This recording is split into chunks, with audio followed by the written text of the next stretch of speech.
So for the tiptoe barbell complex, we start with a little clean. We're on our tiptoes the whole way out, and the aim of the game is to stay up there constantly. We've got 3 squatting movements: a front squat to an overhead press.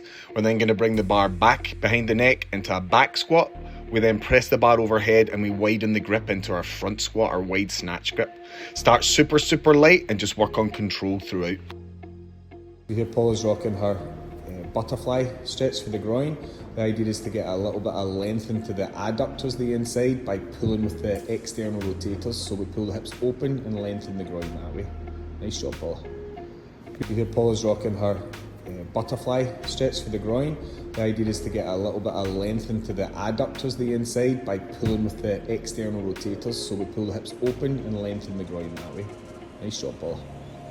You hear Paula's rocking her butterfly stretch for the groin. The idea is to get a little bit of length into the adductors, the inside, by pulling with the external rotators.